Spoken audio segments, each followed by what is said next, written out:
आलमेर गांव रहेगा तब तक हजरत पीर गाली साहब का उर्स चलेगा। जब तक आलमेर गांव रहेगा तब तक हजरत पीर गाली साहब का उर्स चलेगा। तब तक हजरत पीर गालिब साहब का उर्स चलेगा। एक कवाली का महफिल चलता रहेगा, चलता रहेगा। और एक कवाली का महफिल से हमारे सबका दिल वो खुदा से, वो ईश्वर से, वो अल्लाह से दिल हमारा उसमें मिल जाएगा, मिल जाएगा, मिल जाएगा। ಎಲ್ಲಿವರೆಗೆ ಸೂರ್ಯ ಚಂದ್ರ ಇರ್ತಾರ ಅಲ್ಲಿವರೆಗೆ ಈ ಆಲ್ಮೇಲ್ ಗ್ರಾಮ ಇರ್ತೈತಿ. ಎಲ್ಲಿವರೆಗೆ ಆಲ್ಮೇಲ್ ಗ್ರಾಮ ಇರ್ತೈತಿ ಅಲ್ಲಿವರೆಗೆ ಈ ಹಜರತ್ ಪೀರ್ ಗಾಲಿಬ್ ಸಾಹೇಬರ ಉರ್ಸ್ ನಡೀತಾ ಇರ್ತೈತಿ. ಎಲ್ಲಿವರೆಗೆ ಈ ಉರ್ಸ್ ನಡೀತಾ ಇರ್ತೈತಿ ಅಲ್ಲಿವರೆಗೆ ಈ ಕವಾಲಿ ಕೂಡ ನಡೀತಾ ಇರ್ತೈತಿ. ಎಲ್ಲಿವರೆಗೆ ಕವಾಲಿ ನಡೀತಾ ಇರ್ತೈತಿ ಅಲ್ಲಿವರೆಗೆ ಸಚ್ಚಾ ದಿಲ್ ನಿಜವಾದ ಪ್ರೀತಿಯಿಂದ ಆ ಭಗವಂತನ ಆರಾಧನೆ ನಡೀತಾ ಇರ್ತೈತಿ, ನಡೀತಾ ಇರ್ತೈತಿ. ಆ ಮೇಲಿರುವ ಭಗವಂತ ನಮ್ಮೆಲ್ಲರನ್ನು ಆಶೀರ್ವಾದ ಮಾಡಲಿ ಅಂತ ಹೇಳಿ ಆಶಿಸಿ ಕೊನೆಯದಾಗಿ ಕಬೀರ್ ದಾಸರು ಒಂದು ಮಾತು ಹೇಳಿ ನನ್ನ ಭಾಷಣವನ್ನು ಮುಗಿಸ್ತೇನೆ. ಕಬೀರ್ ದಾಸರು ಭಗವಂತನಿಗೆ ಕೇಳ್ತಾರೆ, ಕಿಸ್ ನಾಮ್ ಸೆ ಮೈ ಪುಕಾರು, क्या मैं तुझे राम नाम से कहूं, क्या रहीम नाम से? क्या मैं तुमको अल्लाह कहूं, क्या खुदा कहूं? क्या तुमसे मैं मक्का में ढूंढूं या काशी में ढूंढूं? दो देवरे ಏನಂತ ಕರೀಲಿ ನಿನ್ನನ್ನು? ಅಲ್ಲಾ ಅಂತ ಕರೀಲೋ, ಈಶ್ವರ ಅಂತ ಕರೀಲೋ, ರಾಮ್ ಅಂತ ಕರೀಲೋ, ಅಥವಾ ರಹೀಮ್ ಅಂತ ಕರೀಲೋ? ಅಥವಾ ನಿನ್ನನ್ನು ಹುಡ್ಕೊಂಡು ಮಕ್ಕಾ ನಗರಕ್ಕೆ ಬರಲೋ, ಅಥವಾ ನಿನ್ನನ್ನು ಹುಡ್ಕೊಂಡು ಕಾಶಿಗೆ ಬರಲಿ ಅಂತ ಹೇಳಿ ಕಬೀರ್ ದಾಸ್ ದೇವರಲ್ಲಿ ಕೇಳ್ತಾರೆ. ಅದಕ್ಕೆ ದೇವರು ಏನ್ ಹೇಳ್ತಾರಪ್ಪ ಅಂದ್ರ, ಮೇರಕ್ಕೂ ಕೋಯಿ ನಾಮ್ ನಹೀ ಹೈ, ನನಗೆ ಯಾವುದೂ ಹೆಸರಿಲ್ಲ. ಯಾಕೆ ನನಗೆ ಯಾವುದೂ ಹೆಸರಿಲ್ಲಪ್ಪ ಅಂತಂದ್ರೆ ನನಗೆ ಯಾವುದೂ ಸ್ವರೂಪ ಇಲ್ಲ, ನನಗೆ ಯಾವುದೂ ಆಕಾರ ಇಲ್ಲ, ನಾನು ಹುಟ್ಟೋದು ಇಲ್ಲ, ನಾನು ಸಾಯೋದು ಇಲ್ಲ, ನನಗೆ ಯಾವುದೂ ಬಣ್ಣ ಇಲ್ಲ, ನೀಲ, ಹರ, ಸಫೇದ್, ಲಾಲ್ ಯಾವುದೂ ಬಣ್ಣ ಇಲ್ಲ, ನಾವು ಹುಟ್ಟುವುದೂ ಇಲ್ಲ, ನಾವು ಸಾಯುವುದೂ ಇಲ್ಲ, ಯಾವುದೂ ನನಗೆ ಆಕಾರ ಇಲ್ಲ. ಯಾವ ಹೆಸರಿನಿಂದ ಕರೆದ್ರು ಕೂಡ ನಾನು ನಿಮಗೆ ಏನ್ ಮಾಡೋದಿಲ್ಲ, ನಿಮ್ಮ ಕರೆಗೆ ಹೋಗ್ಬಿಡೋದಿಲ್ಲ.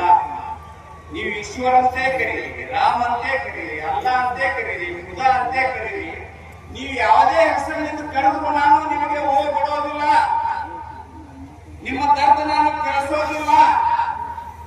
ನನಗೆ ಯಾವಾಗ ಕೇಳ್ತದೆ, जब आप दिल से सच्चे दिल से पुकारते वो दिन में हम आपको सुनते हैं. ಯಾವಾಗ ನೀವು ನಿಜವಾದ ಹೃದಯದಿಂದ ಭಕ್ತಿ ಪೂರ್ವಕವಾಗಿ ನನ್ನನ್ನು ಅಲ್ಲ ಅಂತ ಕರೀರಿ, ರಾಮ್ ಅಂತ ಕರೀರಿ, ರಹೀಮ್ ಅಂತ ಕರೀರಿ, ಅವಾಗ ಮಾತ್ರ ಆ ಕೂಗು ನನಗೆ ಕೇಳಿಸ್ತೈತಿ.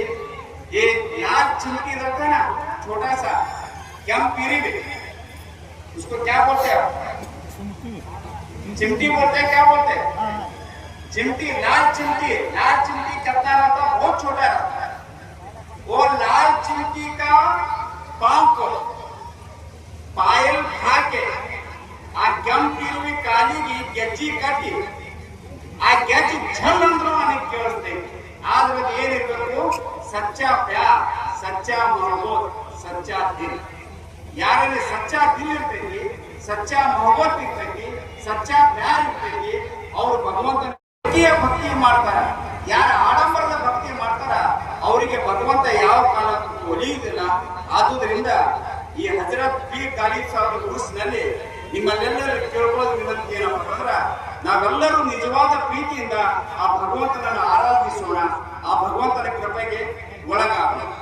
ಇನ್ನು ಕೊನೆಯದಾಗಿ ನಾವು ಒಂದು ನಿವೇದನೆ, ಒಂದು ವಿನಂತಿ ಏನಪ್ಪ ಅಂತಂದ್ರೆ, ನಾ ಎಲ್ಲಾ ಕಡೆ ಕಾರ್ಯಕ್ರಮ ಮೊದಲು ಹೇಳ್ತೇನೆ, ಇಂಥ ದೊಡ್ಡ ಕಾರ್ಯಕ್ರಮದಲ್ಲಿ ಸನ್ಮಾನ ಮಾಡಬೇಕಾದ್ರೆ ಪೂಜೆಯಲ್ಲಿ ಯಾರಿಲ್ಲ, ನಮ್ಮ ರಸೀದ್ ಮುತ್ಯ ಅವರು, ನಮ್ಮ ಆಲ್ಮೇಲ್ ಸ್ವಾಮಿಗಳು, ನಮ್ಮ ಸಂದೀಪ್ ಪಾಟೀಲ್ ಅವರು, ಪೂಜೆಯಲ್ಲಿ ಯಾರಿರ್ತಾರೆ ಅವ್ರಿಗೆ ಅಷ್ಟೇ ಸನ್ಮಾನ ಮಾಡ್ತಾರೆ.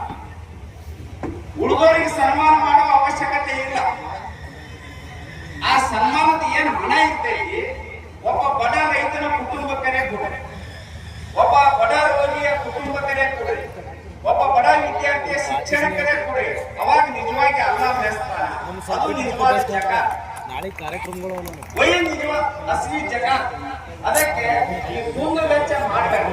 ನಾನು ಮುಂದೆ ಸೇರಿ ಬರ್ತೀನಿ, ಇಲ್ಲಿ ಕೂಗಲಿಕ್ಕಂದ್ರೆ ಅಲ್ಲಿ ಕೂಗಿ ಹೋಗ್ತೀನಿ.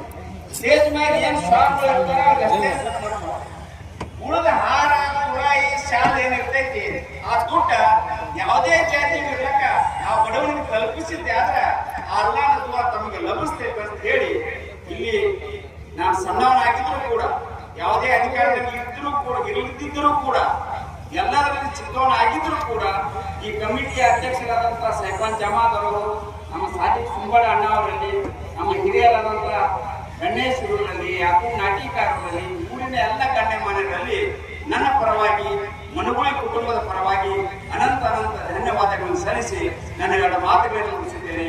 ಜೈ ಹಿಂದ್, ಜೈ ಕರ್ನಾಟಕ.